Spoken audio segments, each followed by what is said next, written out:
সবাইকে করতালি দিয়ে আমাদের এই শান্তির প্রতীক পায়রা উড়ানোটাকে স্বাগত জানানোর জন্য আমাদের সবাই একটু করতালি দিয়ে দিই।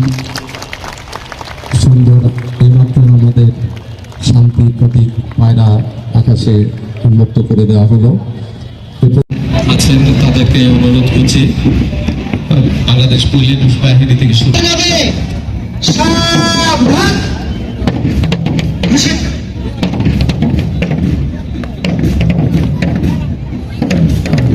বিজয় দিবস করে কলমা ফুটে মাঠ মার্চ করে মাঠ ত্যাগ করার অনুমতি প্রার্থী স্যার।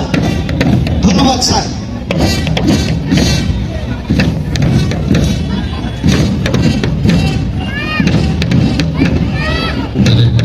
সম্মানিত সুধী, কুষ্টিয়া জেলার দৌলতপুর উপজেলার বীর মুক্তিযোদ্ধারা মহান মুক্তিযুদ্ধে যে অসামান্য অবদান রেখেছেন তার জন্য আমরা গর্বিত এবং সম্মানিত। দৌলতপুর উপজেলার বীর মুক্তিযোদ্ধাগণ অগণিত নাম না জানা অন্যান্য বীরদের সেই চূড়ান্ত ত্যাগের দ্বারাই আজ আমরা মাথা উঁচু করে দাঁড়াতে পেরেছি। স্বাধীন জাতি হিসেবে বিশ্বের বুকে আমাদের পরিচিতি লাভ হয়েছে। প্রিয় উপস্থিতি, স্বাধীনতার পর 54 বছর পার হয়ে গিয়েছে। এই দীর্ঘ পথ চলায় বাংলাদেশ বিভিন্ন রাজনৈতিক, সামাজিক, অর্থনৈতিক ও প্রশাসনিক চ্যালেঞ্জের মুখোমুখি হয়েছে। বিশেষ করে 2024 সালের জুলাই আন্দোলন আমাদের রাষ্ট্রীয় কাঠামো, প্রশাসন, নাগরিক প্রত্যাশা এবং সামাজিক বাস্তবতা সম্পর্কে আমাদের নতুনভাবে ভাবতে শিখিয়েছে। প্রিয় দৌলতপুরবাসী, বর্তমানে দৌলতপুর উপজেলা শিক্ষা, কৃষি, স্বাস্থ্য, বিজ্ঞান, প্রযুক্তি ও অবকাঠামোগত উন্নয়নের ধারায় এগিয়ে চলেছে। আমরা আমাদের প্রিয় দৌলতপুর উপজেলাকে একটি আধুনিক, সমৃদ্ধ ও অসাম্প্রদায়িক উপজেলা হিসেবে গড়ে তুলতে নিরলসভাবে কাজ করে যাচ্ছি।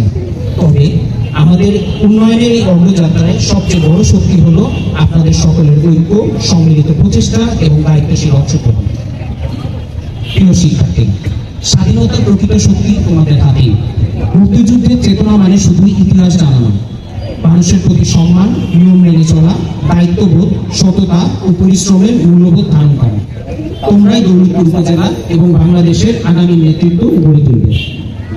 সম্মানিত উপস্থিতি, মহান বিজয় দিবসে আমাদের প্রত্যাশা রইল যেন প্রিয় দৌলতপুর উপজেলার প্রতিটি গ্রাম মহল্লায় সুখ সমৃদ্ধি পৌঁছায়, প্রতিটি শিশু যেন স্বাধীন সত্তায় সমৃদ্ধি লাভ করতে পারে, আমাদের মাঝে ন্যায় বিচার ও গণতন্ত্রের চর্চা জাগ্রত থাকে, রাষ্ট্র ও সমাজের সব ক্ষেত্রে সাম্য, স্বচ্ছতা ও জবাবদিহিতা নিশ্চিত হয়। মনে রাখতে হবে, স্বাধীনতা রক্ষা করতে হলে আমাদের মাঝে বিভেদ নয়, সম্প্রীতি চাই, স্বার্থপরতা নয়, দেশপ্রেম চাই। তবে এই যাত্রায় আমাদের মনে রাখতে হবে, জুলাই গণ অভ্যুত্থানে তরুণ প্রজন্ম আমাদের স্বাধীনতার অপূর্ণ স্বপ্নগুলো পূরণে আবারও বুকের তাজা রক্ত দিয়ে গেছে। তাই নতুন প্রজন্মের জন্য একটি নিরাপদ, সুখী ও উন্নত সমৃদ্ধ বাংলাদেশ গড়ে তোলা আমাদের পবিত্র দায়িত্ব। উন্নত ও সমৃদ্ধ বাংলাদেশ বিনির্মাণে দৌলতপুরের প্রতিটি নাগরিককে উন্নয়নের অংশীদার হিসেবে আমরা দেখতে চাই। আসুন আমরা সবাই মিলে একটি প্রগতিশীল, সুখী ও মডেল দৌলতপুর উপজেলা গড়ে তুলি। এই হোক বিজয় দিবসে আমাদের দৃঢ় প্রত্যয়। সবাই ভালো থাকবেন। ধন্যবাদ।